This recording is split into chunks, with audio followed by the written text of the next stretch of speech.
በኢትዮጵያ ቀጣይ መስከረም ወር ላይ ይፋ ስለተደረገው የተፈጥሮ ጋዝ አንዳንድ ነገር ይዤላችሁ መጥቻለሁ። የተፈጥሮ ጋዝ ማለት ምን ማለት ነው? የተፈጥሮ ጋዝስ ለኢትዮጵያ ምን ፋይዳ አለው የሚለውን እስቲ በትንሹ ላብራራላችሁ። እስከ መጨረሻው ተከታተሉኝ። የኢትዮጵያ ቀጣይ ተስፋ የሆነው የተፈጥሮ ጋዝ ተጨባጭ ኢኮኖሚያዊ ፋይዳን በትንሹ እንመልከት። ኢትዮጵያ አሏት ተብሎ ከሚገመተው በርካታ የተፈጥሮ ጋዝና ድፍድፍ ነዳጆች የተወሰነው ወደ 7 ትሪሊየን ኩቢክ ጫማ የሚያክለውን ከከርሰ ምድሯ ለማውጣት በቅታለች ተብሏል። በእስካሁኑ ዘገባ ማለት ነው።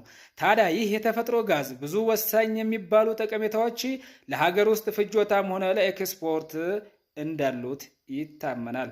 ወደ ሀገር የሚገባውን ነዳጅ መተካት ኢትዮጵያ በዓመት 5 ቢሊዮን ዶላር አውጥታ በብዙ ጣጣ ነዳጅ ወደ ሀገርም ታስገባለች።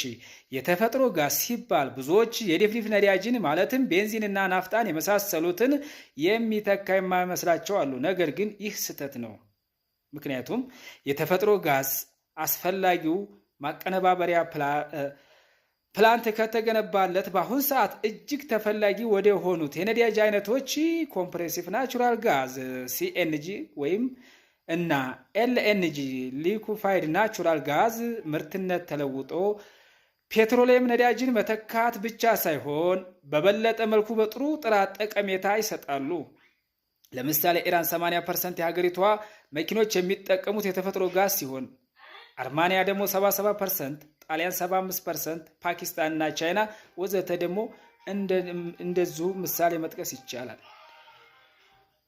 ሲኤንጂ ለሀገር ውስጥ የመኪና ነዳጅነት ጥቅም ላይ ቢውል ኢትዮጵያ በዓመት የምታወጣው ከ5 ቢሊዮን ዶላር በላይ ሙሉ በሙሉ ይተካል። ያውም እጅግ ተመራጭ በሆነ ነዳጅ አይነት ኤልኤንጂ ከተፈጥሮ ጋዝ የሚወጣውን የነዳጅ አይነት በተለይም ለኤክስፖርት ዓለም ላይ እጅግ ተፈላጊ የሆነ ጋዝ ነው ማለት ነው። ለምሳሌ እነ ኳታር፣ ዩናይትድ አረብ ኤሚሬትስ የመሳሰሉ ሀገራት አብዛኛዎቹን የነዳጅ ገበያቸው ኤልኤንጂ ሲሆን ኳታር በ2022 ብቻ 86 ቢሊዮን ዶላር በኤልኤንጂ ገቢ ስታድግ በድፍድፍ ነዳጅ ያገኘችው 15 ቢሊዮን ዶላር ነው። እንግዲህ ተመልከቱ ልዩነቱ። ወደ ኢትዮጵያ ስንመጣ ኢትዮጵያ በአሁን ሰዓት የተፈጥሮ ጋዞቿን በቱቦ ጥሬውን ኤክስፖርት አድርጎ ለገበያ በጅቡቲ በኩል ድርሻ አካፍሎ በዛ ላይ ቱቦና ማቀነባበሪያ ፕላንት ወጪ ወደ 4 ቢሊዮን ዶላር አውጥቶ ያልተገባ ጥቅምን ማጣት ውስጥ ከመግባት በሀገር ውስጥ የኤልኤንጂ ማቀነባበሪያ ኢንዱስትሪን ከ1 ቢሊዮን ዶላር ባልበለጠ ወጪ